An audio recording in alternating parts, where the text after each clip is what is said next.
Beloved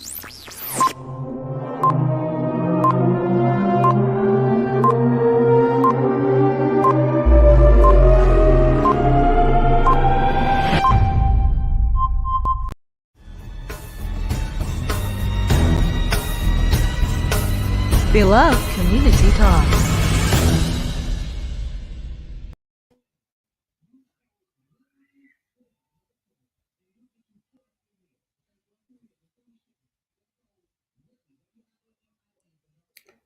Let us march on ballot boxes until we send to our city councils, state legislatures, and the United States Congress people who will not fear to do justly, love mercy, and walk humbly with our God. Well, good evening to all of you, to our 2021 Beloved Community Talks. That was the words, or those were the words of my father that he spoke at the end of the Selma to Montgomery March on March 25th, 1965. That was 56 years ago. And on March 25th, 2021, ironically, Governor Brian Kemp signed into law SB 202. And I tell you, literally, there is a battle brewing in our nation right now, not just because of the law that Governor Kemp signed into law, but so many other laws that are still waiting to be decided upon in legislatures across this country. I believe close to 47 states, including the state of Georgia. And it's around the ballot box and voting rights. There are those who are touting these new voting laws as being about voter integrity. And then there are those who clearly see that these laws are an attempt to suppress the vote of Black and brown people, especially, and ultimately those that are part of the Democratic Party. Well, tonight, we want to clarify some things. We want to clear up confusion around SB 202 in Georgia and how it relates to all of the other laws that are brewing in other states, as well as what is still pending in our nation's capital with the HR 1, the For the People Act, as well as HR 4, which is the John Lewis Voter, I Believe, Empowerment Act now. And I'm delighted tonight to have someone join with me in co-hosting this special edition Beloved Community Talks, none other than Al Vivian. Al Vivian is the president and CEO of Basic Diversity, Inc., which is the oldest diversity, equity, and inclusion firm in the United States of America. And he is the son of none other than the great Reverend Dr. C.T. Vivian, who worked closely with my father in the SCLC. And many of you will remember Dr. Vivian as the person who was beaten by Sheriff Jim Clark on the steps of the Selma, Alabama courthouse as he and so many others were seeking to register to vote on February 15th, 1965. And here we are again, Al, dealing with this same issue that your father and my father literally sacrificed their very lives for. So welcome and thank you for joining me on tonight to co-host what I think is perhaps one of the most important conversations of our time. Same battle, new day. And it is an honor to be here with you. So you and I had an opportunity recently to share in a letter that we, I think it was first placed in the in Bloomberg, and with the son of Congressman John Lewis, because all three of our fathers, you know, were very sacrificial as it related to voting rights. And we also recently helped to author a letter in the Atlanta Journal-Constitution here in Atlanta, Georgia. And so I was just honored to be able to be a vessel with you to continue to lift our voice in this critical and important issue. And on tonight, it's our job to try to help clarify some things for people, clear up some of this confusion that's out there around SB 202 and also the legislation that is pending around the country and in Washington, D.C., more importantly. So if you're ready, I'm ready. You ready? I'm here to follow your lead. Okay. So we have two experts joining us tonight. I am so delighted to have them as our first guest to help us to kind of understand where we are, how we got here, where we are, and where do we go from here in this hour as we look at voting rights. Our first guest is LaTosha Brown. She is a co-founder of Black Voters Matter, and I'm delighted to have her on tonight. And also, we have Al, I think, are you in the 5th district?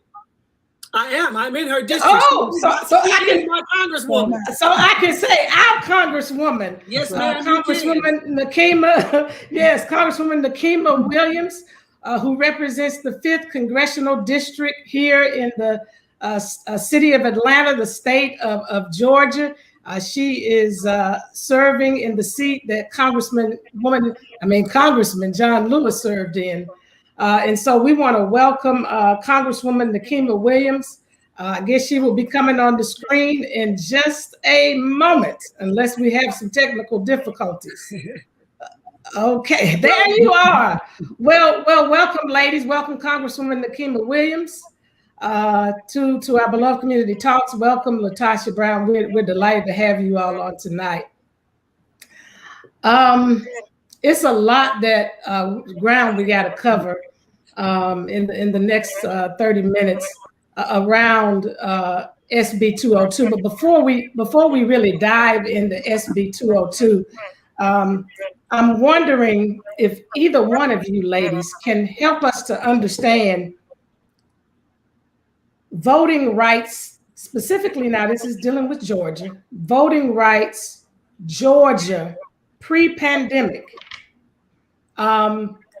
What happened during the pandemic in terms of provisions that were made that were not there prior to the pandemic? And what did this legislation actually seek to do?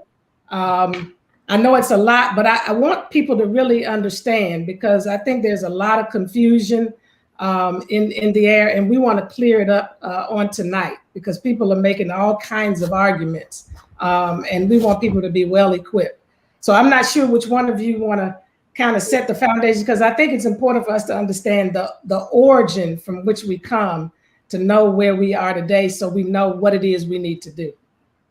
So, Dr. King, first, thank you, and thank you to my other constituent, Mr. Vivian. Thank you both for having me this evening, because you're right. This is such a critical conversation to have, not just in Georgia, but across the country. But it's important that it's grounded in Georgia, and that Georgia sets the tone for the rest of the country in this moment and how we move forward. So pre-pandemic, if you think back to everything that has happened around our laws in Georgia and how we had access to voting, and what party was in control, who was leading these efforts, all of our laws on the books were put in place. Right now, Georgia Republicans are in control of every constitutional office. They control the state legislature for the House and the Senate, and the majority of our congressional delegation were all Republicans prior to 2020. So all of the laws on the book could have been put in place by Republicans, could have been changed by Republicans, but they were not. And then in comes the pandemic. During the pandemic, before you speak to the pandemic, can you specifically say what some of those laws may have been around drop boxes, absentee ballots, etc., prior to the pandemic? That's the thing. Prior to the pandemic, drop boxes were not mentioned in our state code. So there were no laws for drop boxes. A lot of these things only came into place because as a state legislature, we gave Governor Kemp broad provisions because of an emergency, which then gave our Secretary of State the opportunity to allow things to happen because it wasn't codified in our state law, the number of drop boxes that we could have. And it allowed for Sunday voting, but it was not mandated. And we had required Saturday voting across the state, but counties could do more if they wanted to. So prior to the pandemic, counties could do as many Sunday votings as they had the resources to do. Prior to the pandemic, counties could do as many Saturday votings as they had the resources to do. But in comes the pandemic, and counties, larger counties like the ones that we live in here in the metro area, decided that we wanted to make sure that in the midst of a global pandemic, people did not have to sacrifice their health in order to vote. I myself, as the chairwoman of the Democratic Party of Georgia, negotiated with Brad Raffensperger so that we mailed absentee ballot requests to every active voter in the state for the primary. And that was a game changer. That had never been done in the history of our state. And it changed people's access to voting. More people voted in the June primary than we had voting in general elections, which never happened. We also made drop boxes became available. Drop boxes in Fulton County, we had them outside of locations with cameras so that they were secured, but so that people could drive up, drop their ballots off and go on their way, but not going inside and having to interact with people. And it changed the game. It gave more people access to the ballot. We got to the November election. People were familiar with the process, but then our Secretary of State said, well, we're not going to, too many people showed up to vote in June. So we made it a little too easy for people to vote. So we're not going to mail ballots to everyone for the November election. But then organizations stepped up, like Black Voters Matter, like New Georgia Project, like America Votes, and they mailed ballots to these voters because now people had already interacted with absentee ballots and knew how to use them and wanted them, but the state wasn't doing their job to make it easy for people to access them. So outside groups came in, and then we started hearing about the outside agitators and what people were coming into Georgia to do, and we got all of this pushback, and then we shocked the world. And voters showed up in force and we won. And that led us to understanding the power in showing up. And people, once you believe that you can win, you kind of walk a little differently. You walk a little differently to the polls. You drop your ballots off. You bring in people with you. And then we shocked the world again and sent 2 new United States senators to DC in January. And that's when it all broke loose. And all of a sudden, we needed to change the laws in this state. And Latasha can tell you about everything that was happening on the ground, but I just needed to let y'all know like how we got to this point, and so many people accessing absentee ballots that have now become a problem in this state just because people were utilizing them a little bit too much, the wrong people based on some people's assertions. So let me ask this question, and then Al's gonna jump in too, and maybe you can answer this, Latasha. What laws, and I'm trying to get specific because I want people to be absolutely clear, not confused at all.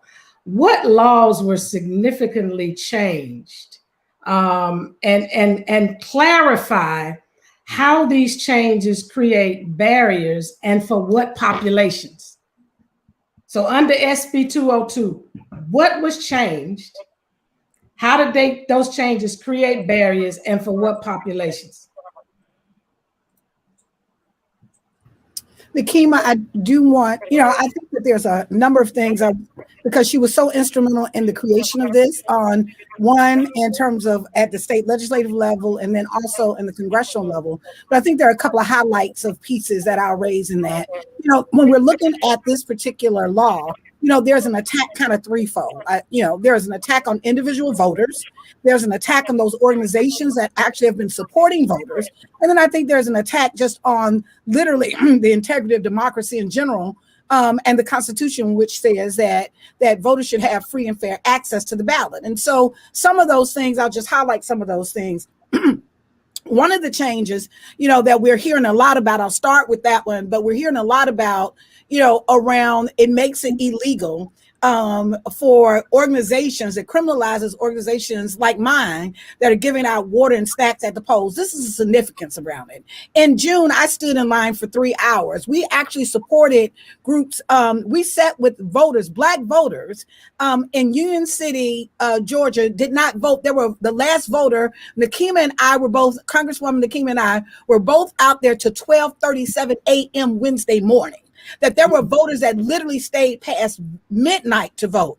And part of the way, these are people who stood in line for hours, where other people on the other side of town, white voters, quite frankly, were in their homes with their families, had dinners. There were Black voters that were literally standing in line for hours past midnight to vote. And part of what we wanted to do and what we were able to do is provide some comfort care for them, right? For elders that were in line, to be able to provide chairs for them, to actually provide water, pizza, for people to stand in line because they were so determined, because part of the voter suppression has been literally creating these circumstances where you have these long lines where people hoping that people will get disenchanted and leave the lines. And so what we wanted to do is encourage people to actually be able to stand in line and provide some support for them as they were out there waiting, which they never should be waiting in that length of time. In addition to that, there is a provision in the bill that I think the part that we're not hearing the most about, which is the most egregious, which is that the state would act, the GOP would actually have the power to do exactly what Trump was asking Georgia to do. What Georgia, if people will recall, Georgia actually reached out to the Secretary of State. Trump reached out to the Secretary of State and asked the Secretary of State, one, remember, to find some votes, but he also was putting a tremendous amount of pressure for them to overturn, to really look at these votes in Fulton County. He wanted, in many ways, he wanted to disqualify what happened in Fulton and DeKalb County, both counties that have a significant, if not majority, Black population. And so what this bill does is it actually empowers the GOP, or the ruling party, to be able to take over the county board of elections, right? That who have certified, if they don't like it, that they can actually be able to take over. And that's the most egregious part of it, including the Secretary of State.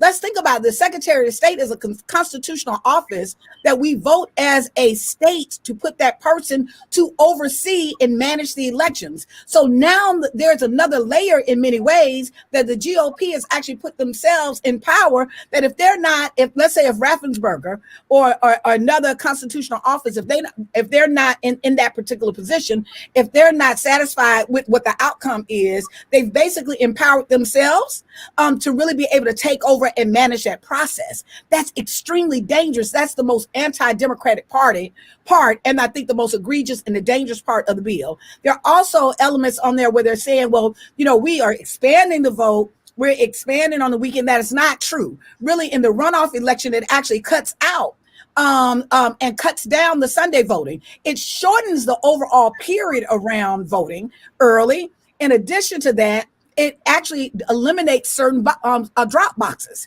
So in some communities, some counties will not have drop boxes, right? We're still in, I know that in many ways there are folks in Atlanta that think that COVID is over, but we're still in the middle of a pandemic, right? And so, and so this bill does not take that in account. In addition to that, in some ways, what we are expecting, which I think is around the Board of Elections taking over, is that what you're going to start seeing is these unfunded mandates. You're going to see this expectation that the counties operate in a certain kind of way, but the GOP, all they have to do is not to fund that. And then that becomes the excuse to come in and take over. So they literally, while they have every single office, constitutional office currently right now, they're in control of the governor's office, and both legislative branches, right? That wasn't good enough. What they needed is a vehicle to literally be able to work around the constitutional process. They needed a vehicle to work around the democratic process and empower themselves as the end all and the be all of really making a decision of whether a vote or a voter is valid or not. In addition to that, the last thing that I'll raise, and there may be some, Nakeem, if there's some pieces that need to be lifted up, please share those as well. But another piece that I raise is around provisional ballots, that literally provisional ballots after 5 o'clock, if they're not posted by 5 o'clock, they're not going to count them. The problem, and if you have a provisional ballot at a different site, the problem with that is most working people, right? People are wage workers. When you look at African-American women, right, 68% of Black women are wage workers. So this has a punitive effect on wage workers. Many of them that don't work, don't have the same, they need the flexibility, of which is why we actually have these polling sites and the fault for the polling hours to be at 7 o'clock. So if it's after 5 o'clock, it doesn't count. Mm-hmm. So there are things in there that are literally focused on being punitive, we believe, to certain populations, particularly when you're saying access, not drop-off boxes, of which they actually created, and the absentee process. They actually created, but they created it in mind to give an advantage of rural white voters. And what happened this last election cycle is you saw the largest historic turnout of Black rural voters, because Black voters live outside of Metro Atlanta. And in those counties that, even though they're predominantly Republican counties, what you saw is this historic Black turnout, and these rural counties using these same vehicles that they set up for white rural voters that actually offset some of what you saw the Republican vote. So that's why now, even with these processes, all of these laws that they're now saying there's not needed, they created many of those to give white rural voters an advantage. And when Black voters and voters of color have been using them as instruments, they're no longer needed. I think one thing to back that up is like the drop boxes. In Fulton County during the general election, we had about 40 drop boxes countywide. Moving forward under this law, now that is written into law, they're saying that it expands it, because for the first time we have a law that gives access to drop boxes. But now Fulton County will only have about 8, because you can only have 1 per 100,000 people. So who is that going to impact? Counties with larger populations. So how do you all counter? Al, I'm gonna let you jump in. I just got to ask this one question. How do you counter? And I'm asking this question so that people, again, are equipped. How do you counter the argument that we have, not saying Bernice, but we, meaning the governor and those who, supported this law, we have given greater access than was previously the case prior to the pandemic? How do you counter that argument? In other words, when you said there's only one drop box when previously there were no drop boxes, so they are using this notion that, we didn't have drop boxes before. We didn't have no excuse absentee, but now we have it. So how do you counter that? How do people counter that as, they're out and about and other people are buying into that notion? So when we saw the largest turnout in our state's history in the 2020 election, that tells me we don't need to go back to a time previously when people didn't have access. And it shows that people wanted better access, greater access. And when we made it available, they utilized it. As a state, as a country, in our democracy, we should always be moving towards people getting more access to the ballot and not restricting it. And what Georgia just did was they moved us back from where we were in 2020. I just want to offer one thing. I was reading, I like to read a lot of history. Matter of fact, I'm in Selma, Alabama right now, which is where I'm a native of, even though I'm from Georgia, but it's really interesting.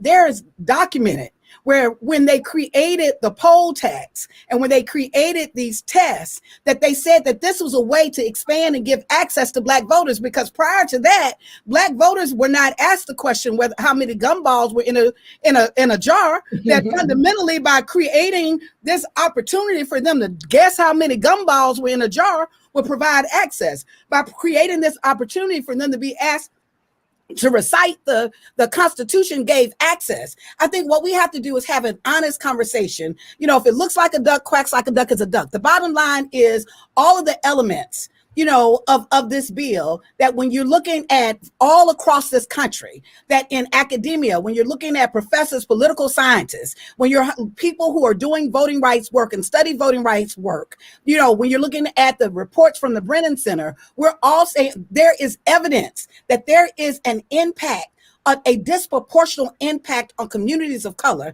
And in Georgia, they were shameless with it.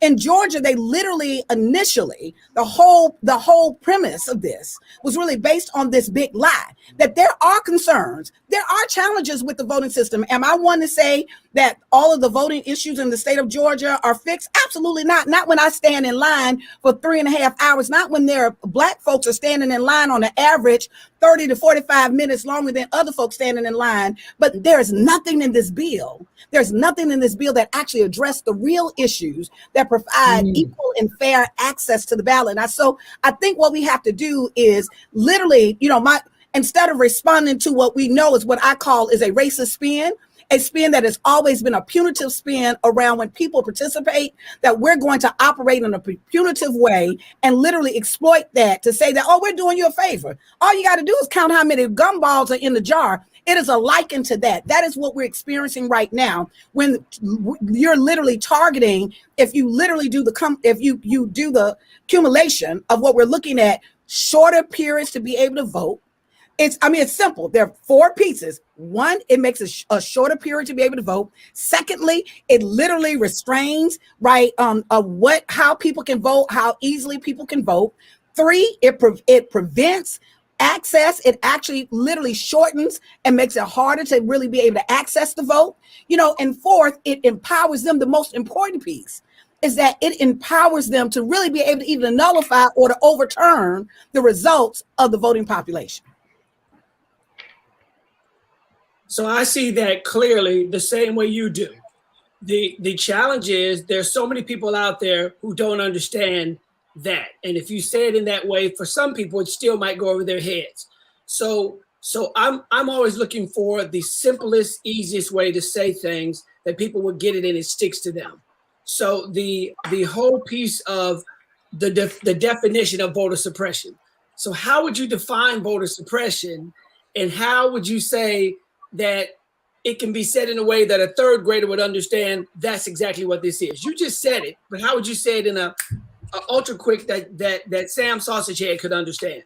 I think the only voter suppression is just what it is. Anytime you make a barrier that makes it harder for people to access the ballot, that's voter suppression. There's nothing more, nothing less. Anytime that you make it more difficult. The truth of the matter is they can fix this up however they want to, providing less days, creating less support, putting in additional criteria for people to vote and shrinking when they have access to vote. That on its face is just voter suppression.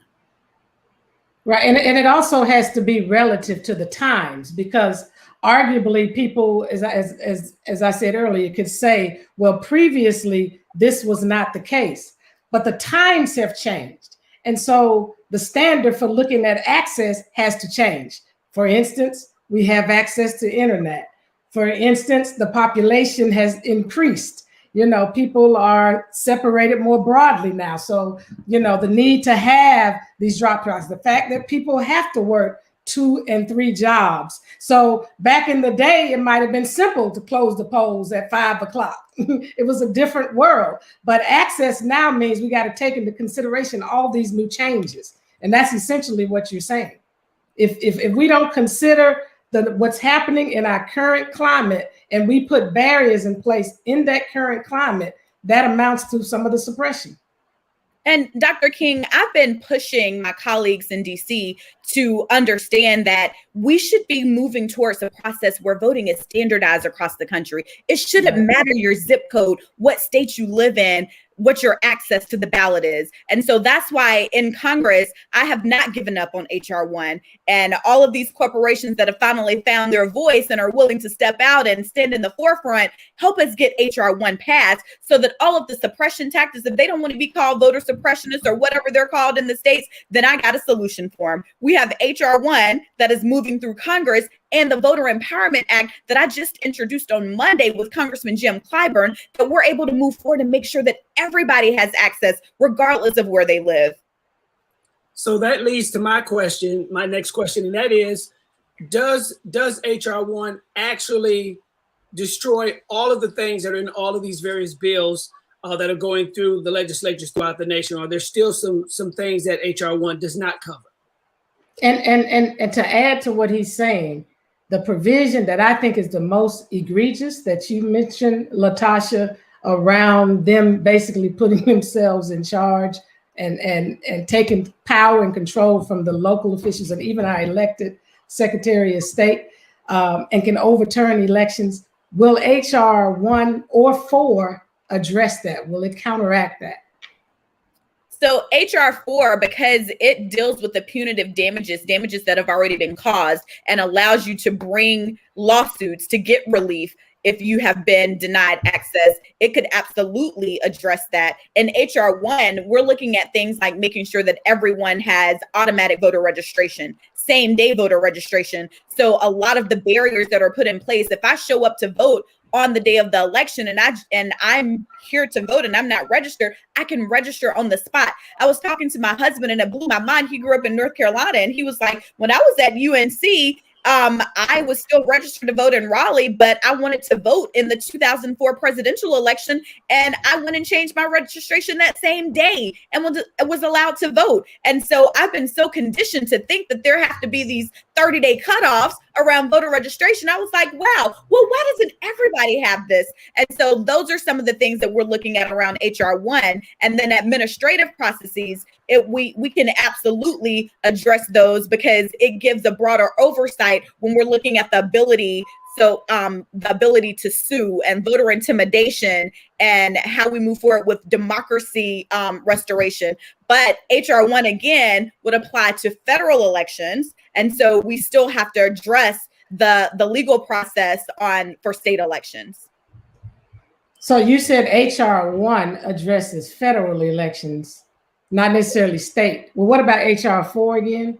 So HR 1, the John Lewis Voting Rights Act. And what it would do, so because we in Georgia had a history of voter suppression and not doing the right thing when it came by people who look like us showing up to the ballot box, then Georgia was under pre-clearance by the federal government. And any changes made to our election laws had to be brought through the Department of Justice and be pre-cleared before they could be put in place, meaning all of this stuff that they just did would have had to have gotten pre-cleared by the federal government before they could have moved forward with enacting it. But since 2013, when Shelby v. Holder, Alabama, I don't know why they figured they were the state that needed to bring getting rid of pre-clearance. But since Shelby v. Holder, we haven't had pre-clearance in this country. And so that's what HR 4 would do. It would move us into a space where a new formula would be set across these states that had a history of voter suppression on what it would take for them to get to the level of having their voting laws pre-cleared before they could be enacted.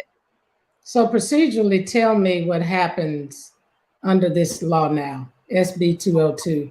There's an election, and as a part of it, this new change where they can remove the Secretary of State as chair of the State Elections Board, and they can remove some of the power of the local officials and can, effectively decide a different outcome than the election, the actual, outcome, like in this last race. What happens procedurally with HR 4 in place?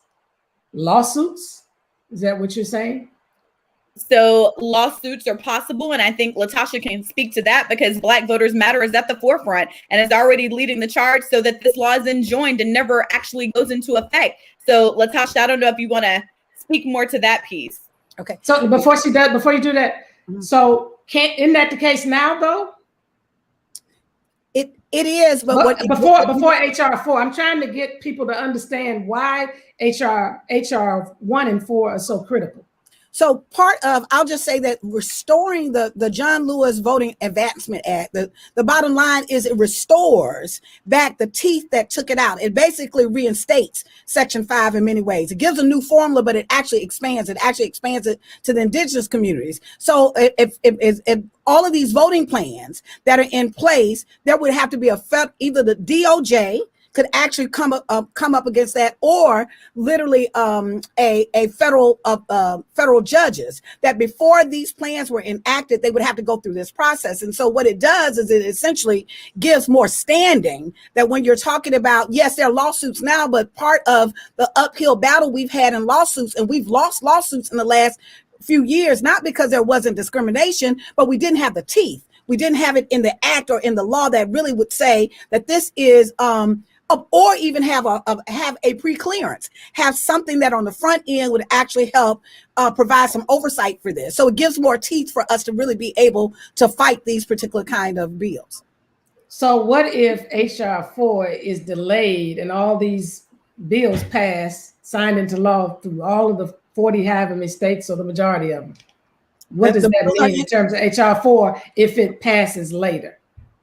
We're currently in the bills that we have are currently enacted. Like what we have right now, it's a bill. It is unless that bill is repealed, that is what we're under right now. We are literally under voter suppression, and these other 47 states that are facing, that's what. So if we don't have HR 1 and HR 4 that can actually come and reduce some of the damage, to actually impact some of the damage, we've got some major challenges. We desperately need HR 1 and HR 4.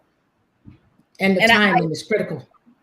Exactly. It is critical. And that's why we can't just push for HR 4 and not HR 1, because we know that HR 4 has a longer time frame before it is passed, because we have to create the standards. And so we're still moving in Congress, but we need some members of the Senate to get on board with us, because right now we're allowing a procedural rule like the filibuster to get in the way of people's voting rights across this country. That's right. Outstanding. Unfortunately, we have to end this segment. I just got to tell you that I knew there would be no better guest to explain that to our audience than you two. So thank you, ladies, extremely. And keep doing the good fight that you're doing out there, because we need you.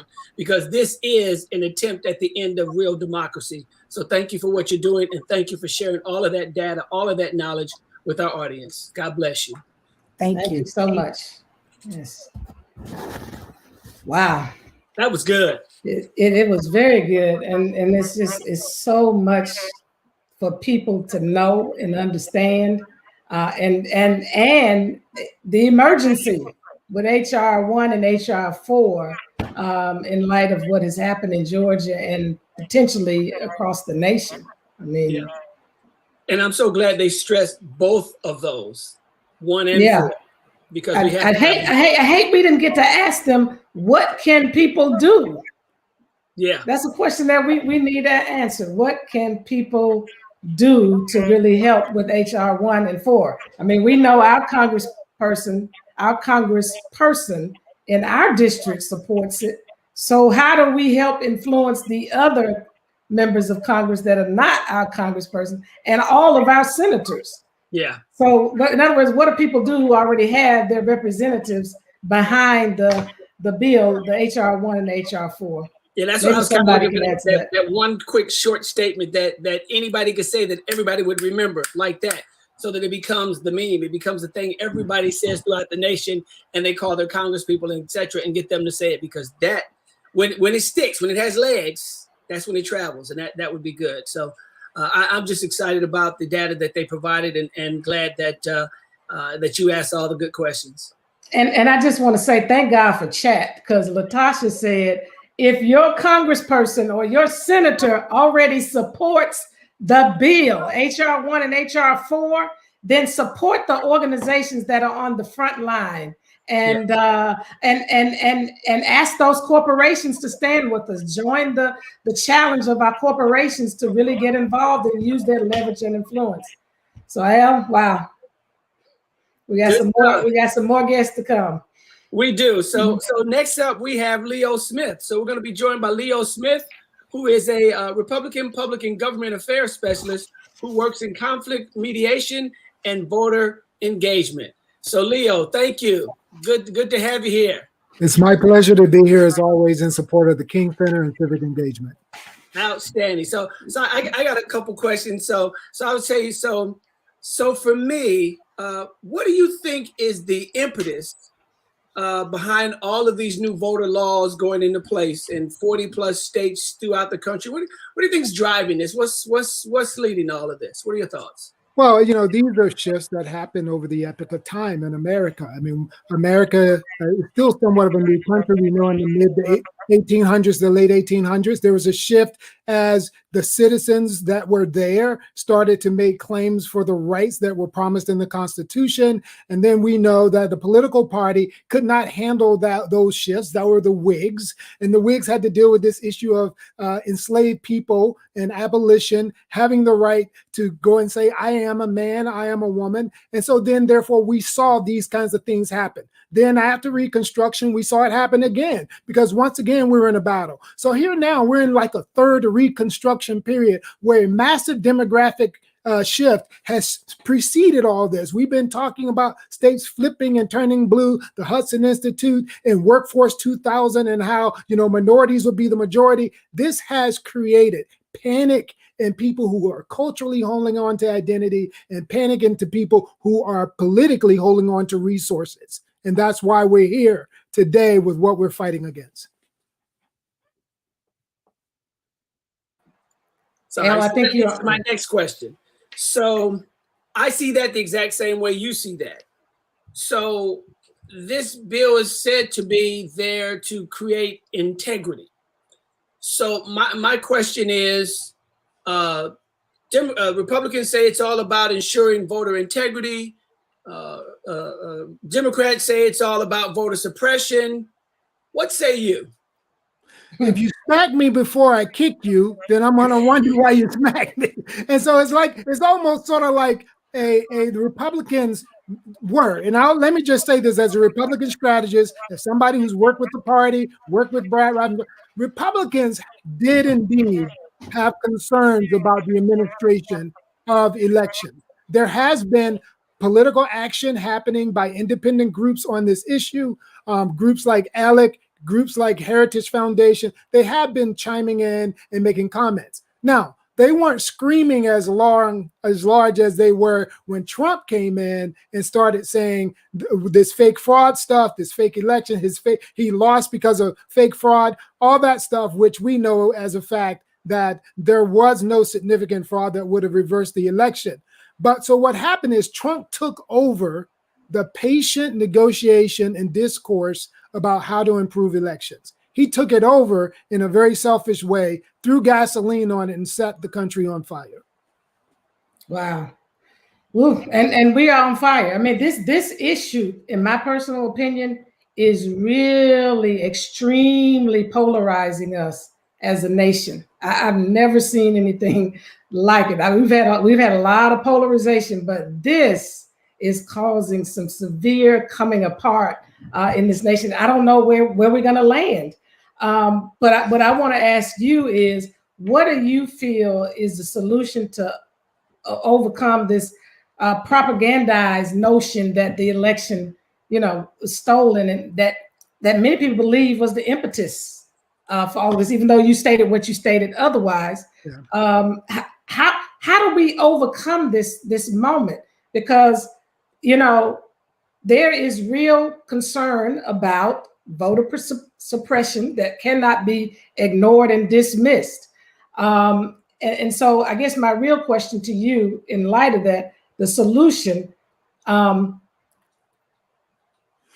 do we take this whole notion and argument out of the weeds between us and them and just deal with justice and injustice? How do we remove the political parts of this? Or can we? I mean, probably can't, but. Yeah, well, Dr. King, I think your father and so many other civil rights leaders provided a way. You always saw with Dr. King that he wasn't fighting for any party. He wasn't partisan. He was fighting for a democracy that would create the beloved community, as you continue to work on. And that's what we have to do. We have to have a shift from being hyper partisan to hyper pro democracy and pro access. So we get back into a discussion, a competition of ideas. How does that happen? One, it happens from understanding the facts and the things that we're in play. We have to get rid of disinformation by holding more sessions like what you're doing tonight, to make sure that people get to chew on the meat of politics and understand how the sausage is made, to understand that a political consultant is shaping messages based on what maybe capital interests at Wall Street, the financial markets are paying for these PACs, political action committees, for that political consultant to create a message that creates advantages for them when it comes to regulations, tax incentives, etc., like that. So we know that because we see how that's playing out with the MLB and Coke as it relates to these voting rights laws. Political consultants work not for the politicians, but from the financiers. We need to understand that. That's like a basic element, understanding, follow the money and how the sausage is made in politics. So if we are not making the sausage ourselves, then we're going to be eaten like sausage. And for too long, we've been waiting for somebody to just eat us however they want to eat us. And we can't do that anymore. We know from the moments of awakening, again, from the 1800s to this 1964, we woke up. This is a new awakening that we have to have now. And this new awakening, with engagement, with understanding the facts, with fighting against disinformation, and making sure that we, the people, get to go out there and actually challenge our politicians to work for us, not for moneyed interests. When that happens, government, as a conservative, government will decrease its rule without accountability over people, and we will increase our ability to shape a future that all of us have more power than government has power. So speaking of accountability, what do you think about the provisions where the local power can be removed, and from the Secretary of State as well? What are your thoughts about that? Because to me, that's the most. What I say to people is, there's this kind of braggadocious nature from the Republicans saying, we've provided greater access, and getting down to, well, before the law, there was this, and now we have this, and Major League Baseball pulling out in New York, that's their headquarters, and they need to look at New York. They're not providing great access to the box. I said, so let's suppose that all of the access in the world is provided, period. But these other provisions that really bother me, that seem very egregious for any party, let's make that clear, not just the Republicans who now in Georgia, are the ruling party, but it could be the Democrats that are the ruling party. This part of the law, to me, is like all the access in the world. It can create a perpetual cycle of remaining in power.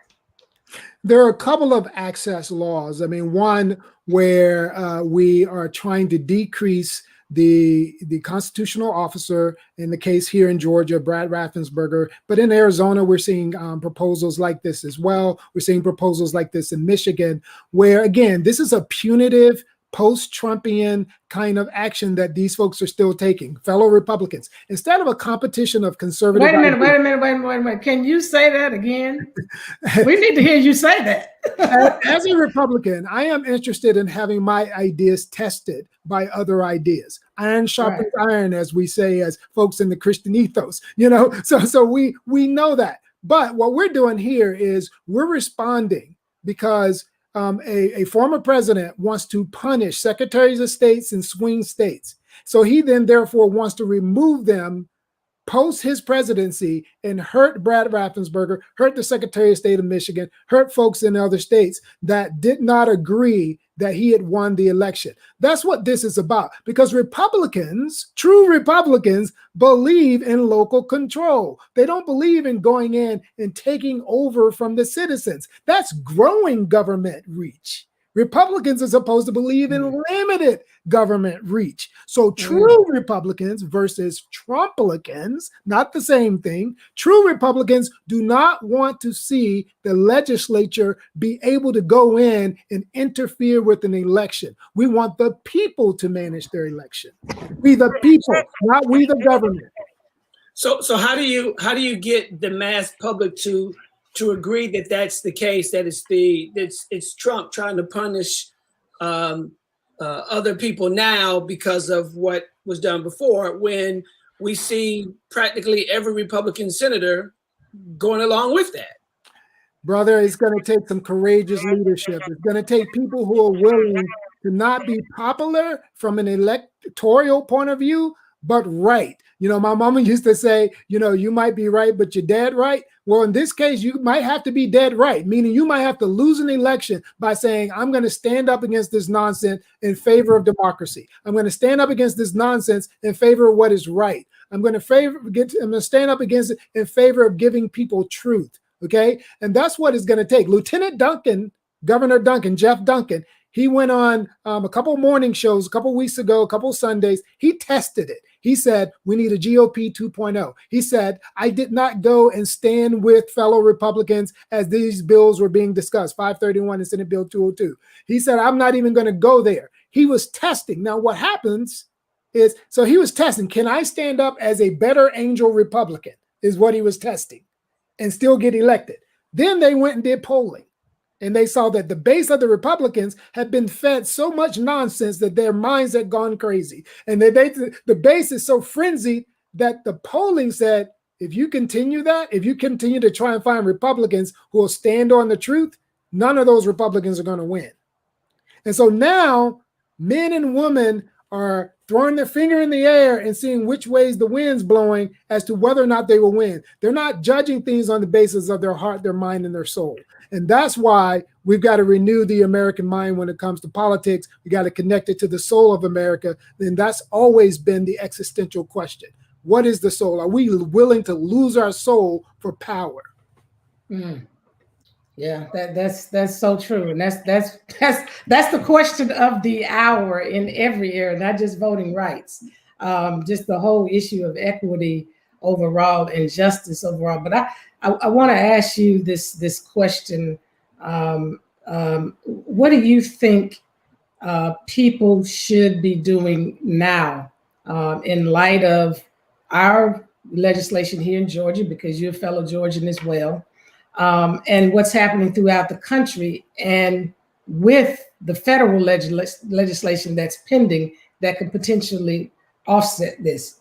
You know, I mean, because it's SB 202, ladies and gentlemen, is now the law. And we know their lawsuits have been filed, and we don't know how those will turn out. And people are doing different stuff. But what, in your opinion, do you think is important for people to be doing to kind of offset what many believe is going to be some continual suppression? Well, Dr. King, in November, it was a win for democracy to have so many people turn out to vote. Yes, it was. You know, again, from Colorado to Maine, it was a win for democracy when Maine attempted a couple of years ago to do ranked choice voting, and that created more engagement, decreased the administrative window that they would have to manage. These things are good things. So what we need to do is have a discussion about what good things are happening.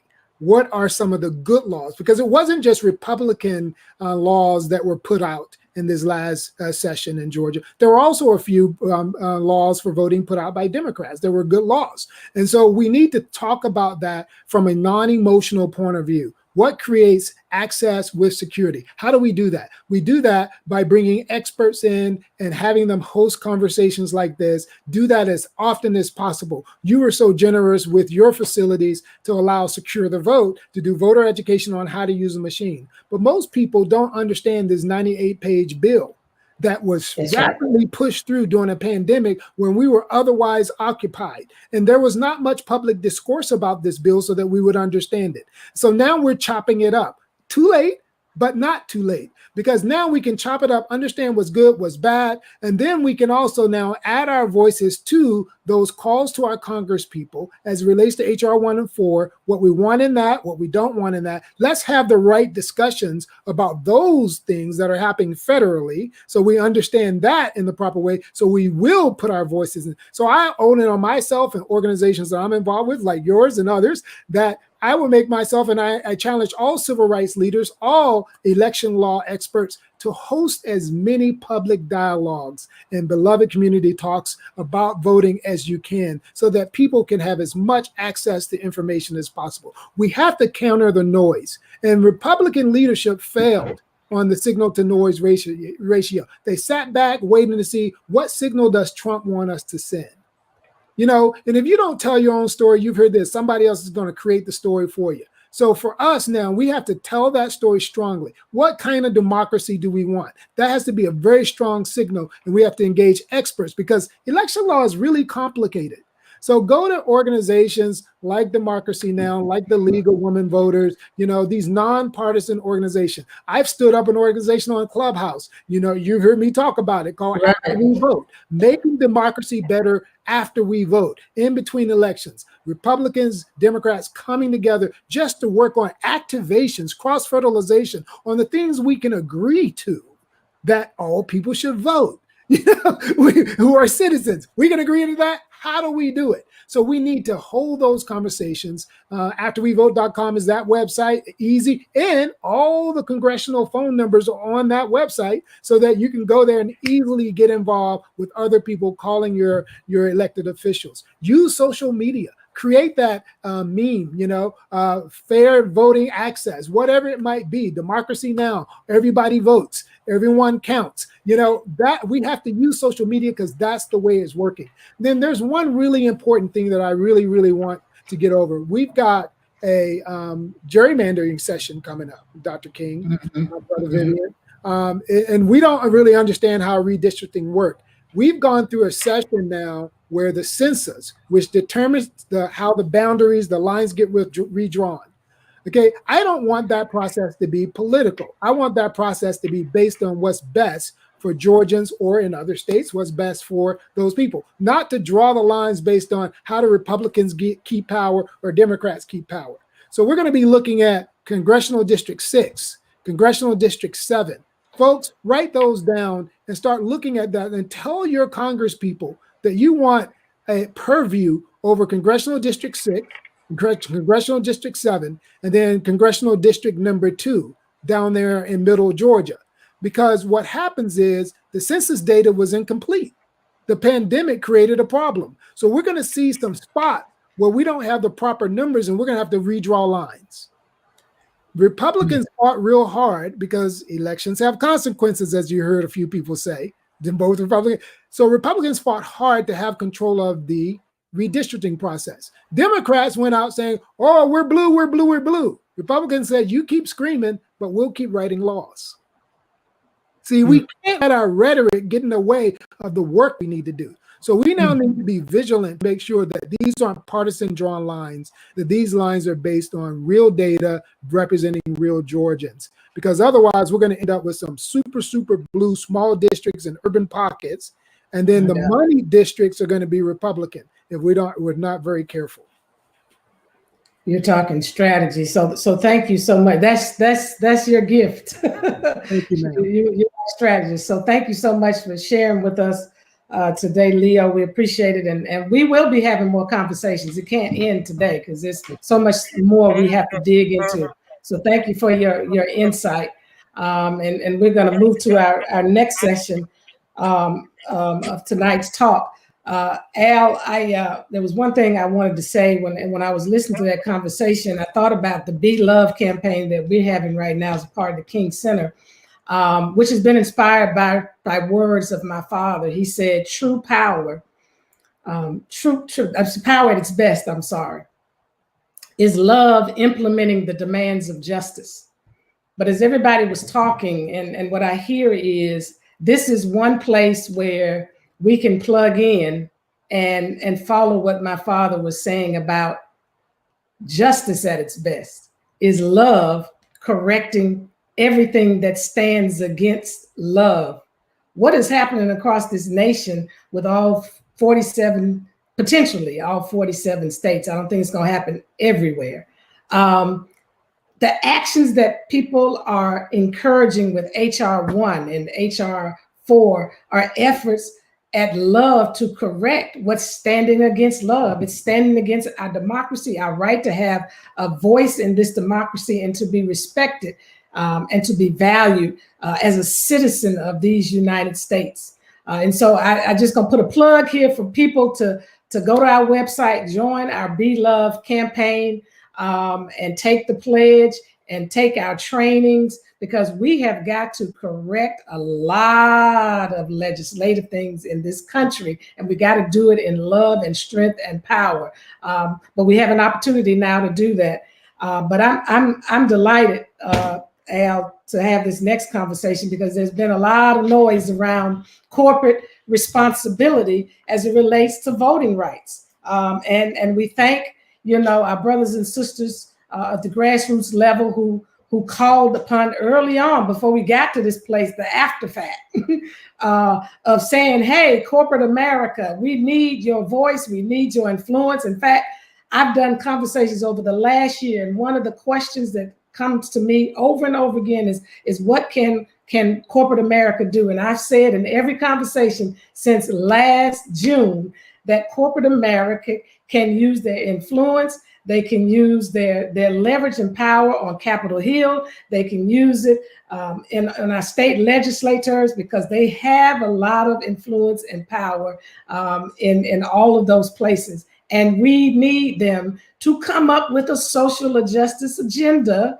in alignment. Maybe they have to get, have these conversations Leo's talking about, so they understand what are those important social justice issues, particularly for us, that advance Dr. King's legacy and the dream of Dr. King, and creating this beloved community. So I'm happy to welcome now Ken Chenault, who's the former chair and CEO of American Express. I think you were the fourth CEO in this country, American CEO of a Fortune 100 company. And you're now chairman and managing director of General Catalyst Partners. And joining you is one of your colleagues in the business world, founder, chair, and CEO of Vista Equity Partners. I consider a friend, and I keep getting it wrong. Vista Equity Partners is a private equity firm. So we want to welcome Robert Smith. Is he here with us? Hey there, Robert. Hi, Bernice. How are you? I'm doing wonderful. Al, I'm doing good. Hey, Al. Good Good to be with you. Good to be Glad with you. you're over here with us, and thank you for including us tonight in your schedule. We really appreciate it. So, Al, you had something you just really wanted to ask my brothers. Actually, I do have a couple questions in particular, but I also wanted to say, first off, as an American Express card holder for years, I've been, Me too. you've been one of my heroes for a long time. And when you, sir, paid off the tuition of every Morehouse graduating student, was that 2 years ago? As a former Morehouse, as a Morehouse grad, what popped in my mind is, where was that brother when I graduated? Doing that. My pleasure. My pleasure. So question on my mind, and this goes off of what Bernice was saying about how much power and influence corporations actually do have. So what inspired this coalition of the 72 Black executives to action? What inspired you? What brought this about? So I think what's very important, and first let me say, Al, that delighted to be here, delighted that you've put this together. Bernice is just fantastic. And I'm always glad to be with my brother, Robert Smith, and someone who has not just focused on business success, but understands what the role of business is in our society. And one of the most important things from a principle standpoint is I believe corporations exist because society allows us to exist. And so we have a role in improving society. And if we want to build enduring companies, we need a strong society. So the first point with respect to voters' rights is we did something historic. For the first time ever, African-American executives in the corporate sector came together collectively on a social issue. And we did this because we all know how important the vote is in this country and for Black Americans in general. We had to die in many cases for the right to vote. Yeah. Your father, that was his focus. And so we felt that we needed to take a stand as African-American executives and say to our colleagues, in corporate America that we need you to understand that we will not remain silent. The right to vote is fundamental, and we felt corporate America needed to stand up and publicly oppose discriminatory legislation and all measures designed to limit this right. And as someone who was born 4 years before Brown v. Board of Education, just think if companies had asserted that they would not stand for separate but equal. Just think if companies had said when schools were integrated that corporations would be integrated. Just think where our society would have been. So that's why we took a stand. And that's why people like Robert came together. We all came together, not for any individual agenda, but for the agenda, frankly, of America. Clearly, Black Americans are going to benefit, but we live in a democracy. Robert, why don't you give your point of view? Brother Ken, thank you, and Sister Bernice, it's always good to be with you, and Brother Al. I appreciate you all pulling together this beloved community. Brother Chenault hit it exactly right. We as African Americans have fought so long. Your family has fought, and to ensure that we have the ability to participate in this democracy, the ability to participate in this bounty that is America.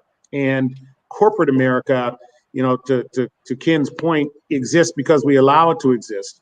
It is the most trusted, I'll call it, agent that we see in our communities today, as employers and providing elements that stabilize, call it the stakeholders of our community. But we have a responsibility. It isn't a responsibility just about profits. It's a responsibility about all stakeholders having an opportunity to participate in the bounty that is this country, really for the first time. We are all of similar age in some respects. I mean, I'm the first generation of my family that has all their rights in America. And the last thing we need to do is see it eroded. And so the beautiful thing that there's a number of things that came out of the civil rights movement, one of which is it created opportunities for many of us to get into corporate America. And now that we are there, we have to not just feel privileged to have an opportunity to take care of our individual families, but understand that it is our beloved community that we are responsible for. And part of that is exercising the extent that corporate America has influence on state legislature, has influence on federal legislature, has influence on the community of workers. And, I think it was Leo Smith earlier was saying, listen, it's critically important that we all, exercise our voice. There are a number of us who had an opportunity to exercise our voice in newspaper that really started to spur the business community, the business roundtable, and others to stand up and say, these are my friends and my colleagues who really view this as important. And then they were no longer silent. But it's critical that we get to social media, that we get to everyone who is working out there in any format to ensure that we don't let these actions that are now starting to mount proceed. And it's critically important that we do that together as a beloved community. I would just add one thing that's very important here that Robert highlighted. The major difference now is we're in the room where it happens. And That's right. in the room where it happens, you got to speak up. You got to understand what the agenda is. So what's very clear is we're not outside the room anymore. But the question is, when you're in the room and you're at the table, what are you doing to move things forward? And so we're very focused on moving things forward. So you're really talking about courage, which is essential to leadership, and especially today. I mean, those were courageous acts that our parents took over and over again in the 50s and 60s, and they birthed us out. They helped open up this world to us. So I want to ask this question because I can imagine that as you all were coming together, there was some challenges in getting 7 to 72. Maybe there wasn't. I would be delighted to hear that. But what were some of those challenges in securing, if you can share, but particularly for those who are still employed? that may not be at the top, in corporate America, in major companies. I can share, and at the end of the day, as I told some people, I don't judge them, but there were some people who said, I'm concerned, given the position that I'm in, that there could be retaliation in some way against me. My perspective is, in business, to be successful in business, you have to display courage. Yes. You have to display courage to be successful in business. And so therefore, on social issues, you gotta speak up. And what was very important in this situation that I say to people, there is nothing more fundamental than the right to vote. And so if we're going to stand up on an issue, this is the issue that we've got to stand up. And so, people are in different situations. And I think one of the things that's important is not to ostracize those people who did not participate. And most people did, but there were a few that didn't. Is one, to try to understand where they were coming from, to try to help them, and to try to emphasize to them that if we don't take some risk, which we do take risk in business, we then have to take risks on social issues. And we can't, let me be clear, we can't be involved in every single issue. But we need to understand what are the fundamental issues, what are the important issues that we need to take a stand.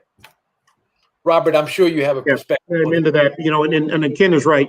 There are many of our brothers and sisters who were uncomfortable signing this because as they felt, the backlash that they may receive immediately. And let's be clear, there's going to likely be some backlash that many of us who did sign will receive over time. Absolutely. Some of it will be blatant and we will see it, and some, like all things, will be subtle and there'll be an erosion. And it's important for us, again, as a community, to support each other. Those who didn't sign, we still have to support them and help them build their power base in those companies, help those companies, get more diversity at their board, in the C-suite, and ensuring they have a conscious inclusion dynamic to get more and more African Americans, Latinx into those companies to change the culture, educate and change the culture, and support each other in creating more businesses, independent businesses, so we can have more independent voices of African Americans who can stand, and I'll call it withstand the pain.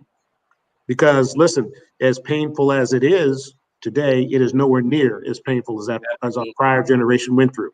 We owe it to them. We owe it to our ancestors that we stand and we have courage and we take the fight forward. And that's what we do. And I have to say, Ken, we've got a number of groups that circulate in emails led by African Americans, and people, we rally and we get together. We think about economic inclusion and banking and finance and housing, and this is an issue. When this issue came, it happened immediately. Okay, once it was understood, people said, no, this cannot stand. We have to do all that we can. And part of all that we can beyond signing the letters is now to educate and have the conversations. Ken and I and others, we went to different organizations, Business Roundtable, and said, listen, you all need to jump on this too, okay? We then started talking to a number of the state legislators. You all need to get on board with this too. This is important.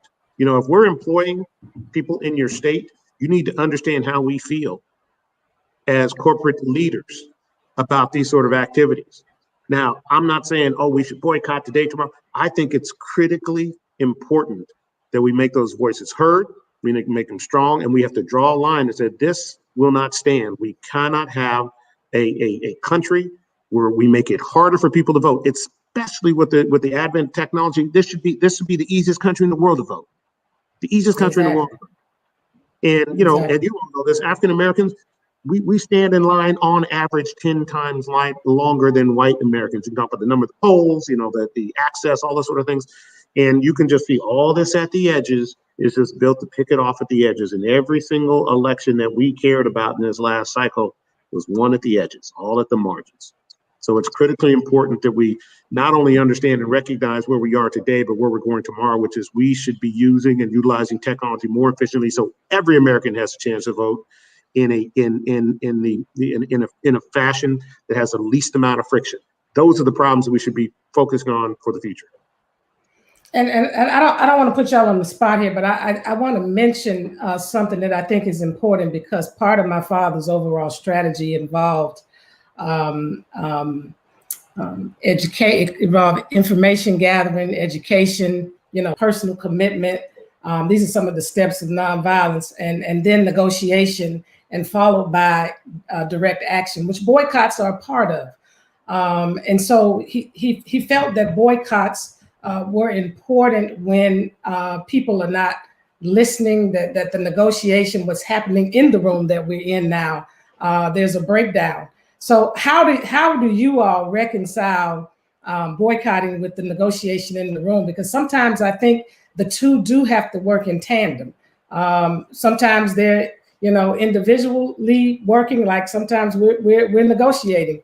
But at some point, when it's not getting anywhere, you have to go to, it may not be a boycott, it may be some other forms of direct action, of course.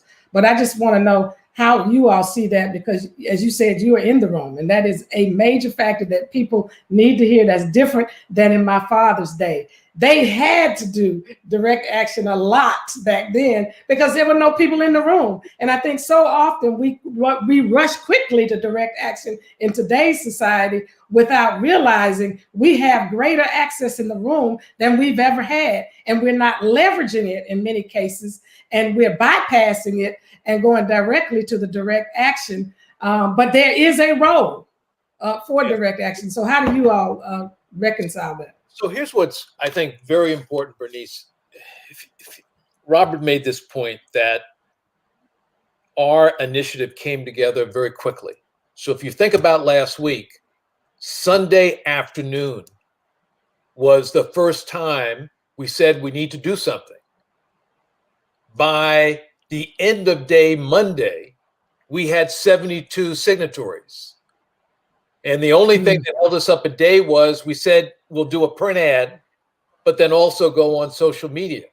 So that was incredibly fast. Now, if you had said to me on Sunday afternoon, we would have over 200 companies that have signed up and have made statements directly opposing legislation that restricts voting. If you had told me that the media coverage and the level of support we were receiving would occur this quickly, I would have said you're too optimistic. And so I think what's very important here is that you go in stages. And so one of the things that we have consciously decided on is at this stage, we are not going to advocate boycotts, because we want to get people aboard, and we want to ensure that people are aligned against the objective, which is not to allow this momentum of the legislation that took place in Georgia to occur in 47 other states. And so this is not the time, in my view, to go to direct action, because I think the power that we have of both what Robert and I said is we're in the room. You will see more things happening over the next few days and weeks on this issue. And so what is important is to understand the power that you have and how to use that power. And so we're being strategic in how we go about this effort. And I think what's very important, if we take Major League Baseball, what I've said about that is that it's unfortunate, but I can understand why Major League Baseball took the action. But then what I also say is we're not advocating a boycott, because here's what's happening. People are trying to use boycotts and saying, you're supporting it. And I've said, no, we're not. What we want is we do not want any more legislation to take place. And the reality is what you had after our statement, Just think of the CEOs that came out with statements. Think about Delta. Think about Coca-Cola and others. So we're leveraging the power that we have. And I think you've got to understand what stage you're at, and you've got to define what are the success measures. And I think we're getting traction, and I think we're going to have an impact. I think you know, Brother Ken is exactly right. You know, it is critically important that we do this strategically. You know, Bernice, you know, boycotts have their place. Absolutely. No question. You know, and sometimes we have to get out in the streets. We have to march, and we have to help people understand, in many cases, the anger that we may have because things aren't moving. But where we are today, there are some things that we can do. I would love to see, and I see this strategically, we really go after how do we make sure that HR 1 is adopted, right?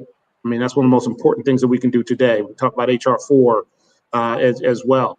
You know, we can get the business leaders to now, you know, the business community was really interesting to me to see, and I think it was, Al, I don't know if it was you or Leo in the last panel, talk about, you know, this all happened and people weren't aware until they started to parse through this document, what it actually said.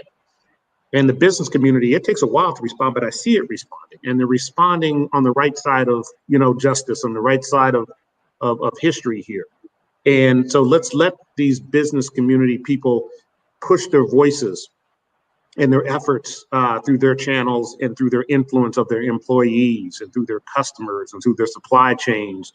And I think we should, you know, continue to push for the federal legislation of HR 1 being adopted in a way that, I mean, that can start to eliminate, you know, these actions gaining any momentum. But it's critical that we do this, you know, strategically in a way that carries the day, rather than have a whole bunch of brush fires that we have to fight. I'd love to see us, you know, to make sure that we carry the day on the war and not be caught up in each one of these little battles. Yeah, I'd say one other thing. If you think about what's transpired in the last week, and I think it was aided by what we were able to do, there will be no state that will be able to do this in the dark of night. Because what we were able to do is shine a light that this is an issue, and we want the business community to be focused on it. Don't think that signal is not powerful. And what we've done is raise the awareness. And this is another thing that we've said, CEOs now need to be accountable. Yeah. Because as we said in our statement, there is no middle ground. Exactly. No middle ground here. Exactly. And I think that's what most people, especially in the Black community, are concerned about, is that the light will dim if there's not activity in the street to keep it alive. I mean, that's the real heart and soul of an activist, that we got to keep acting, we got to keep agitating, we got to keep pushing, because a lot of times people make commitments, but they don't follow through with the action. And so we know that a lot of these corporations made these equity commitments. And that's one of the things that Al, myself, and John Lewis's son emphasized in the letter that we did openly, and did one previously behind the scenes before the legislation passed. Ambassador Young and the three of us did a letter to corporate leaders, some of the same that you talked about, to get them to kind of support this in a way that we wouldn't be where we are today. And that didn't happen. I don't feel like they went far enough, to be honest with you. But the bottom line is, how do we make sure that those commitments they made out of their mouth, and here in Atlanta, they made racial equity commitments with the chamber. You know, we want to see action. And unfortunately, the oppression of Black people has been so long, people are tired of this extended timetable. Right. Just keep waiting. We're getting there. I mean, that was the issue of why my father wrote the book, Why We Can't Wait, and the letter from the Birmingham jail, all of that. So it's good to know that we have people, unlike when he wrote it then, in the room. Right. And everybody needs to hear that. What you're saying to us, and what I hear, is that as family, you are doing your part, and we hear you. We feel you, we hear you, and we got a position of empower and influence now, and we need you to trust us on this. Right. Not saying that you got to stop what you're doing, but just know that we have a strategy here, and we need just a little bit of trust here. So are you saying we can trust y'all? And I think what's important, Bernice, that's happening, and that's why this forum is so important. And that's one of the things that both Robert and I and many others, we have to engage at all levels in our community. Yes. That communication is important. What we're doing now is absolutely critical, so people know that we're working on multiple levels to move forward to racial justice, to economic justice that we need. And so the focus needs to be, we all are playing different roles, but we won't know that if we don't communicate and talk to each other. Exactly. Right. We are a community, and everyone has their role in the community. You know, some are the providers, some are the preachers, some are the, you know, the school teachers, some are the daycare. We all have a role in this ecosystem. It is important. It is important that people take to social media and hold companies accountable and hold people accountable if we aren't getting the progress that we want. We're going to continue to do our part. We'll continue to do our heavy lift. But it is important that the activists continue to push and push and push. Everybody's got a role. We're all in this ecosystem, and we're all in this community together. That's the only way we're gonna actually continue to evolve. But we are now have access to this bounty that is America. I love this idea of, you know, love implementing the demands of justice. That's what it's about.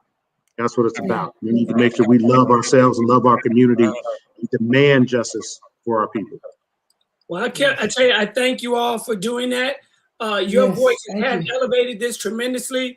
I'm glad to hear your commitment to continue to do that. Thank you so much, because the rest of us on this call, we're definitely going to do our part too. So thank you very much. Yes. Don't give up that fight. We really need you out there, and I'm glad you're in the room. Yes. We're all in this. Thank you, Robert and Ken. We appreciate you. Thank you. All the best to you. Okay. Love. All right. All the best to you all. Thank you. You know, I'm almost in tears here when they were talking, because during our parents' time, we didn't have this. Right. And I know it's hard right now. I know it's difficult right now for so many people. It was frustrating. But I think God is moving. And I just hope we don't give up hope, because we have an advantage we haven't had before. And I just so appreciate them taking this time to join us on tonight. I think it was very critical. People needed to hear them.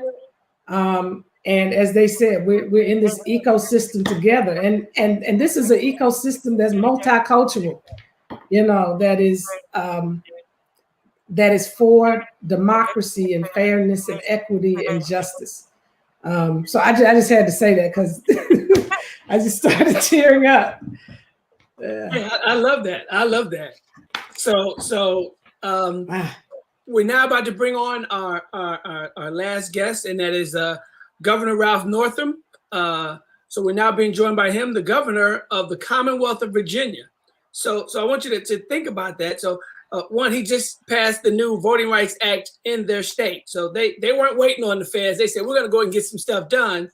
Yeah. But the piece about that sticks out to me is, this is Virginia. This was the home, you know, the capital of the Confederacy. And now they have some of the best voting rights laws in the nation. So that's huge. So let's bring the governor on, and let's have a conversation. And I like what you just said, that they did not wait, you know, on any law to tell them they had to do it. My father said, and we talked about this last night, Al, my father said in his book, Where Do We Go From Here, Chaos and Community? He was talking in the context of racism, but I think it can apply here. He said, the solution ultimately to the race problem is that when, and he used the word men to mean people, when people obey the unenforceable. Yeah. And that's essentially what I believe has happened in Virginia. So, Governor, great to have you here.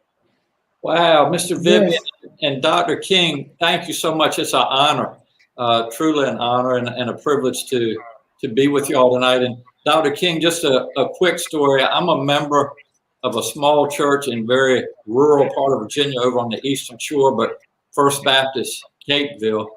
Your father actually pastored at that church when he was in the seminary. You know, the folk, they always talk about that when I go home and go to church there. So it's just an honor to be with you all tonight. Thank you. We're honored to have you here. So quick question. What are the essential provisions in your new Voting Rights Act from the Commonwealth? What are the central provisions of that? The essential pieces? If I could, let me give you a quick overview, and then I just open it up, you know, to the dialogue. But, you know, I think we can all agree that voting is just fundamental to our democracy, as your other guests have said. And the ideals of democracy demand that we remove as many barriers to voting as we can. And that's what we've really tried to do in Virginia. It's alarming. It's really alarming to see states like Georgia and others who are moving away from those democratic principles. They're literally attacking voting rights and making it harder to cast a ballot. And that's the opposite of what we need to be doing. And it's the opposite of what we're doing in Virginia. And as you all know, in 2013, the U.S. Supreme Court gutted the National Voting Rights Act. And since that time, dozens of states have proposed or passed legislation that attack voting rights. So the Virginia Voting Rights Act, it builds on the key parts of this overturned act to protect access to the ballot box. The law requires local election officials to get public feedback or pre-approval from our Attorney General before making election changes. It also allows the Attorney General to sue in cases of voter suppression, with all of the proceeds going to a voter outreach fund. And then it requires election officials to provide materials in several different languages. So I'm really proud that this isn't the first voting rights bill that I've signed. Over the past 2 years, as a matter of fact, I've signed legislation to make it easier to vote. We have repealed Virginia's voter ID law. You know, it's interesting. Everybody says, oh, everybody out there's got an ID. Well, no, everybody doesn't have an ID. About 10% of the population doesn't. Now, another thing we did is we allowed 45 days of no excuse absentee voting. You know, not everybody can get to the polls on election day. And it used to be in Virginia, you had to check a box of why you couldn't be at the polls, whether you had some kind of illness or you're going to be out of town. But anyway, now we've changed it to no excuse for 45 days. And if you think about the pandemic that we're going through, and we've been going through for a year, we didn't want people, you know, gathered inside at polling places. So that 45 days this past year was really, really helpful. And then finally, the other thing we did is we provided voter drop boxes and simplified ways that people can vote by mail. Now, voting, as I said earlier, is fundamental to democracy, and our elections have been shown to be overwhelmingly safe and secure. And, you know, we had our last president say that the election was fraudulent and it was stolen from him, but there's no accuracy to that, as you all know. And there's no reason why we should be making it harder to vote, period. So Virginia, like many other states, especially southern states, has had a complicated past. There is nothing to be proud of in Virginia's voting laws from before the civil rights movement, but we can do better. Virginia is doing better, and I really do hope, and I've been listening for about the last half hour. I hope that other states will follow our lead, and there are a lot of ways that we can, I think, encourage that to happen. So anyway, that's just kind of an overview of where we've been, where we're going. And you know, Mr. Vivian, one of your guests, you made the point. Virginia used to be the home of the Confederacy. We got 400 years of history here in this Commonwealth, some of it not very good. And I think we've really tried hard to learn about our past, to understand our history, and really to right a wrong. And there's a lot of different ways that we can do that, but by supporting voting rights is certainly one of those. So I look forward to the dialogue this evening. Hope I wasn't too long-winded for you all. No, that was very good, because you answered the questions that I was having on the top of my head, and that is, what does the act actually do? And also, what parts of it do you feel were most impactful? And you've kind of covered that. So I greatly appreciated that, sir. Yes. Thank you. Yes. You're muted, Bernice. You just said something that I have to reemphasize this to everybody that's listening, back to my father's words. You know, justice at its best is love implementing the demands. Justice at its best, is love correcting everything that stands against love. And you just talked about correcting those things that have stood against love for so many years in the state of Virginia. I'm wondering, as you were talking, if you are having any conversations, like I know Robert and Ken were talking about the conversations they're having in the room with other corporate execs. Are you having any conversations with some of the governors across this country where these legislations, these laws are pending? You know, well, we won't ask you what the conversations are unless you feel free in sharing some of that. But each one teach one. Are you doing that?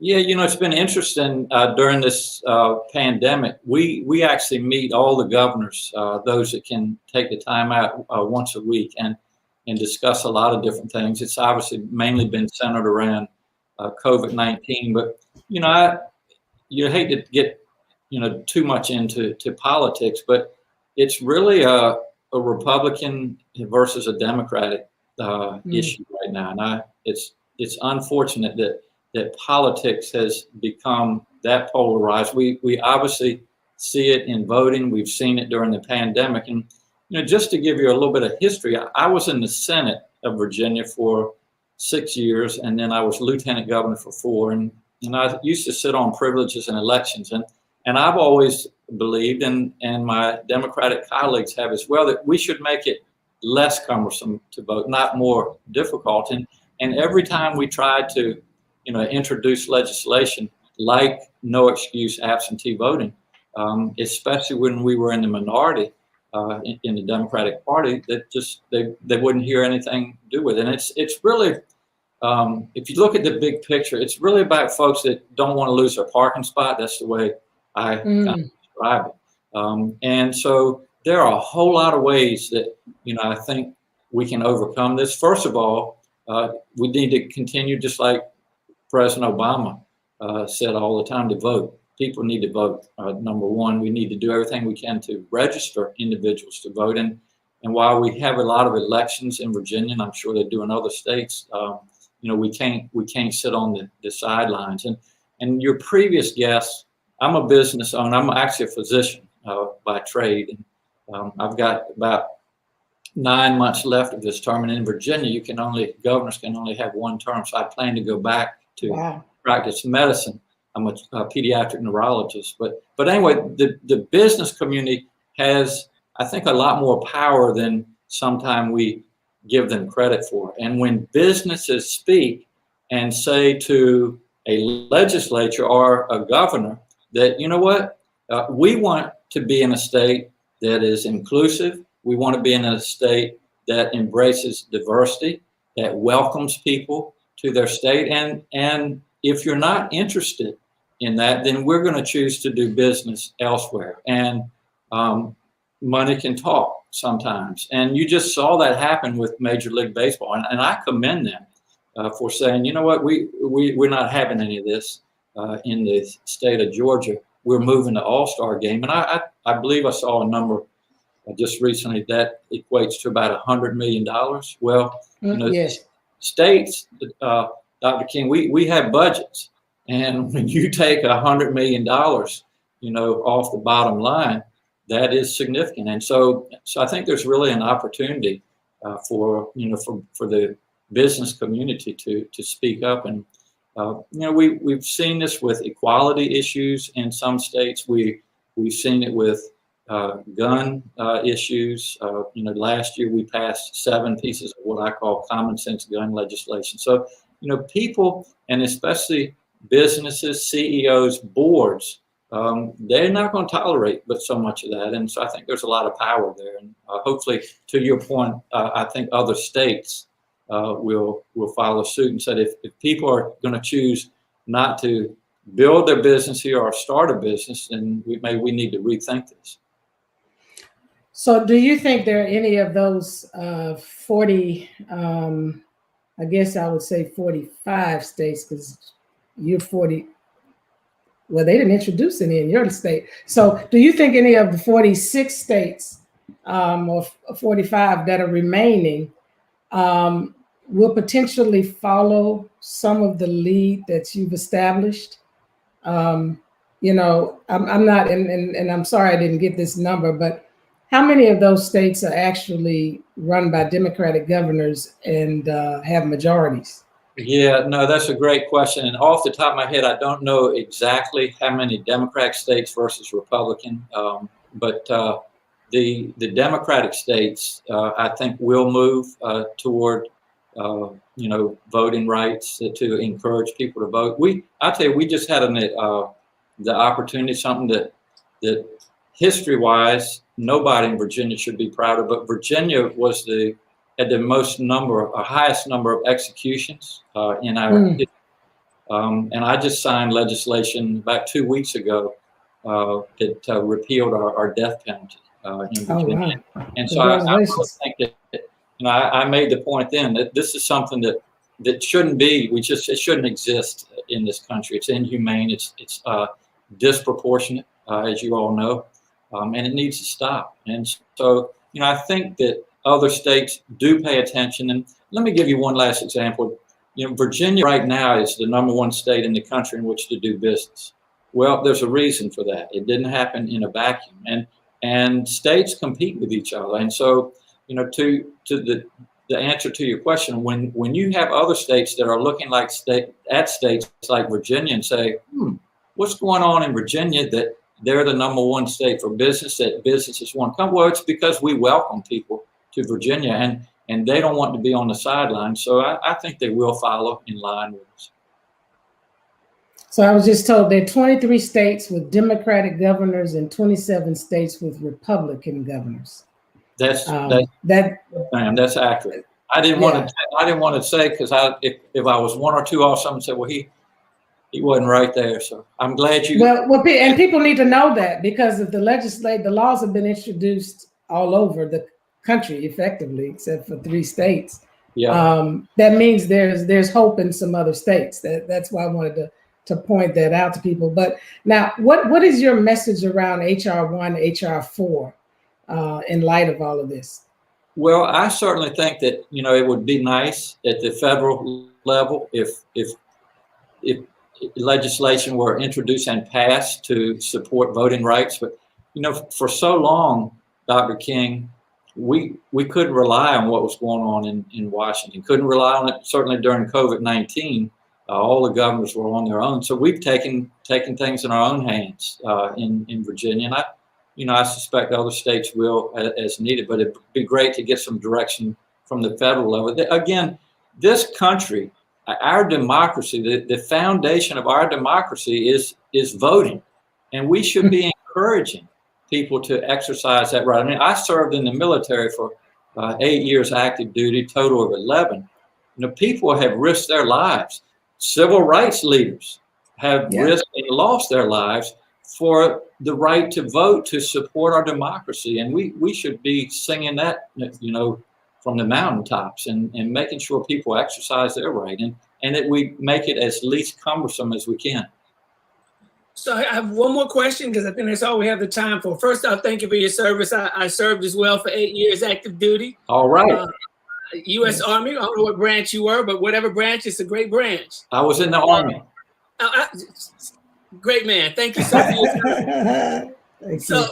So my question is, how do we bridge this big divide, Republican and Democrat right now? How do we bridge that divide? How do we get the rest How do we get the whole nation to see that what you just said, that voting, you know, is a democratic stronghold? That's what makes us a democracy. How do we get everybody to come together with 23 states that are Democrat, 27 that are Republican? That's not that big of a difference between the numbers. How do we get them all together to go forward? I think we do it through education. And, you know, I've been an advocate, as is my wife and a lot of other members of my party, for early childhood education and letting people know that we're all God's people, that we're all in this together. And I really think we need to do a better job of telling our history. As I said, we have 401 now years of history in Virginia. And here's a point I want to make, and I certainly don't want to offend anybody, but people that look like me think that Black oppression, a lot of them, not all of them, that Black oppression ended when slavery ended. Well, after slavery, we had the Jim Crow era, and then we have massive resistance, and then we had mass incarceration, and now we're kind of going back, cycling through voter suppression. So the point that we need to make is that Black oppression is alive and well today in 2021, just in a different form from slavery. And a lot of people don't understand that concept. And so I really think the more that we can explain that to people, and not just have people of color explain it, but people that look like me explain it as well, that we can move forward. And so if we understand our history and understand that concept and see where people have color, what people of color had to come through to get where they are today, we don't ever want to go back. And so, you know, I think that's the way forward. And we do that through educating our children. Well, thank you so much, Governor. I appreciate you taking time out tonight to join us and showing how you all are a beacon of hope and shining the light and taking the leadership as it relates to voter rights and voter equity. And I know there's more work to be done in that area, even in Virginia, but thank you all for what you have done and continue to do. And congratulations on the death penalty as well. I'm also a person who's against the death penalty, so I certainly can appreciate that. And coming from a family where we've had two actually, assassination of my father and the murder of my grandmother in church, I'm still against the death penalty. So I certainly can appreciate what you have done. I only have one question left. I need to be an honorary citizen of Virginia. I don't know where you are. I'll come pick you up right now and bring you back. Yeah, I just, you know, just listening to you, and it doesn't mean that you all don't have a lot of work to still do. I'm just appreciative of what you have done that really is a reflection of our parents' legacy. The sacrifice that Reverend Dr. C.T. Vivian made, and my father and my mother and our mothers and so many others, Congressman Lewis and Amelia Boynton and so many others around this important issue, which is the heart and soul and the lifeblood of our nation. So thank you so much again. We appreciate you, and maybe there'll be another time to have a conversation with you on this or other issues. So absolutely. Well, thank you so much. It's an honor to be with you. I appreciate you all having this dialogue, and my pastor's going to be mighty jealous when I tell him that I'm with you this evening. So keep up the great work and stay safe out there. Thank you. I appreciate it. You stay care. safe as well. All Thank right. you. Take care. Wow. This has been overwhelmingly powerful for me tonight. And I, you know, the last word that he said is why we did this, which is to educate people, because there is a lot that people still don't understand. And my only challenge is that we figure out how to educate past the choir, because a lot of times we're in echo chambers when we educate. And we, you know, there are people that don't always agree with us, whatever party we define ourselves as being a part of. But if we learn how to cross certain lines and try to understand, how people have arrived at certain positions, I think it can help us move the nation forward in the right direction. It doesn't mean we're going to all agree all the time. And, there's some difficult issues where people are going to always be divided on it. But this polarization and divisiveness now, there's almost getting to the place that we're dividing ourselves with, what is it called? Line in the sand. And, us and them, that's them. And we don't even want to engage them, and we don't have anything to do with them. And that's it. And I'm saying, but they're still a part of the world house.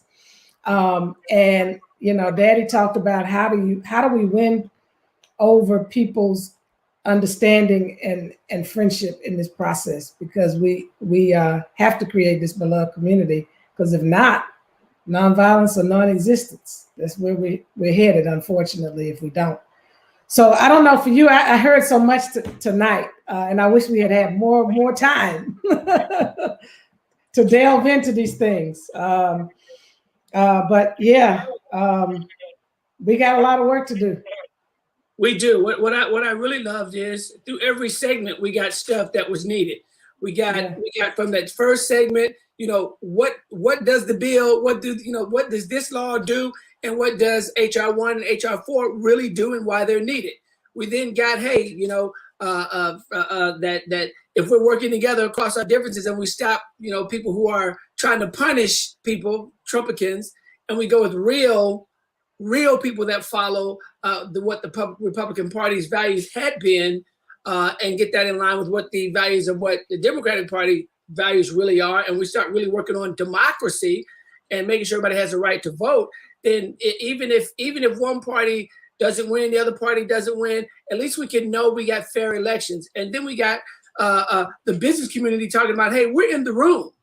So we can make that happen. We can influence people that have some say in that. And that is huge, because they have the lobbyists, they have the power, they finance campaigns. When you get the business community on board, like these gentlemen are really pushing for, then that is great. And then we have an example of a state where a governor actually put this stuff into play.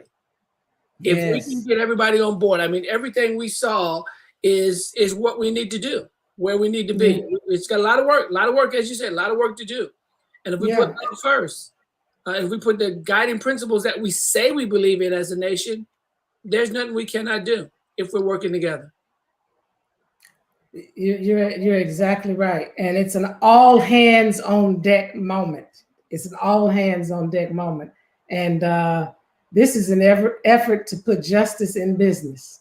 I know some people is to put Republicans out of business, but for me, it's to put justice in business, because at the end of the day, that is what is most important in our democracy. And what we try to do in this beloved community conversation is to provide opportunities to have these conversations, and not just the conversation and talking about the problem, but try to mirror even some solutions. And that's why it was important that we, brought on the governor to show people that as bad as it is, and for those of us, especially in the state of Georgia, as bad as it is, thank God there is a state that's leading the way, that's a beacon of hope that we can look to for inspiration and to keep us, fighting and moving forward, to get things to correct, love correcting everything that stands against love. And as he said, power is best, love implementing the demands of justice.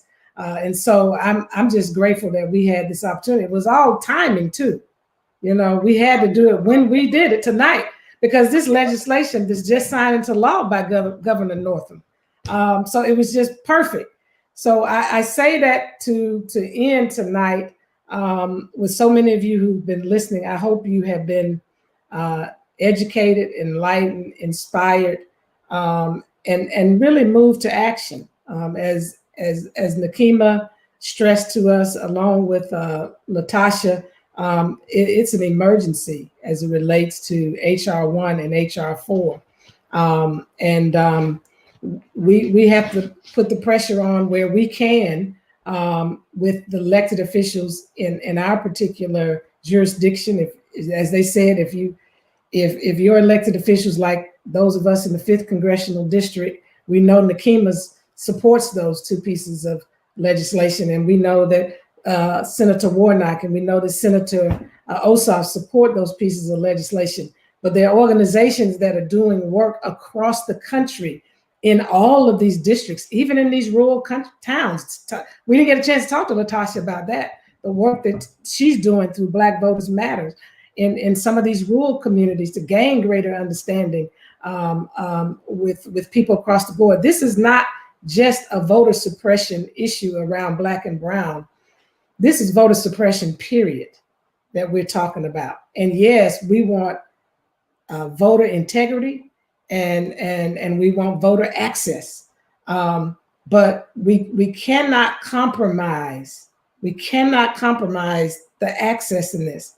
And we've said it to each other before. In our state of Georgia, no matter how much people feel like the good that has been done is great, the reality is it does not supersede the bad that came out of SB 202. You know, that egregious section around removing local power and from the person that we, the people, elected, the Secretary of State, and putting those new people in place that can overturn an election, that to me is more than problematic. That's the danger of this legislation. So don't be drawn in by all the back and forth around voter ID and ballot boxes and all that kind of stuff. Look at that part, because that will tell you what the end result is and the end game in all of this. The desire to stay in control, as Leo said. They were in power and there were things that happened, and the game was played fairly, and one party won. And the party that as you've stressed, love. And so trying to use power to destroy is not love. And love conquers all. Oh, as the book says, by this shall I know that you love me, that you love one another as I have loved you. And as long as we allow that lack of love to be in power, that lack of love to be unfair, then we will never truly live out the true creed of what we say America believes in and what your father talked about the mountaintop. So we need to all work together and try to make things work for the good of all, and let the electorate make the decisions. We should not have the politicians picking the voters. The voters should be picking the politicians. And exactly. the opposite right now. Exactly. And so, as Al said about love leading the way, please, if you're listening to me, go to thekingcenter.org and sign up for our Be Love Pledge. One of the things in that Be Love Pledge is that I pledge to support leaders who show and demonstrate a love for humanity. And that's leaders across the board. Because that's what it's going to take in order to right this ship and to create a more just, humane, equitable, and peaceful world. And once you take that pledge, we have training so that we all can get on the same page. What is love really? Because we're not talking about something weak and sentimental. Daddy operated out of powerful love. When Dr. Vivian stood there boldly and courageously, in the face of Sheriff Jim Clark and took that blow and got back up with strength and power in spite of, that's a love that, my God, is so powerful, durable, can't be defeated. It can't be defeated. And the more people that tap into that kind of love, the world cannot contain hate at that point. And so please sign up for that pledge. Let's go through the trainings. We have one starting April 19th, 20th, and 22nd. And then we have another series in May and June and July. And you'll see other trainings there as well. But there's a Be Love training and a nonviolence education and training as well. So both of those, please go to the website, sign up, Be Love Pledge, take the pledge, take it seriously. and sign up for these trainings. And then soon we're going to be unveiling the part of this initiative and campaign that has to do with legislation.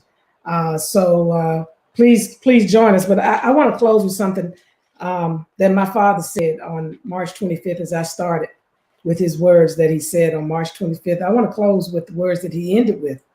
At the end of that march, Selma to Montgomery, that was about voting rights.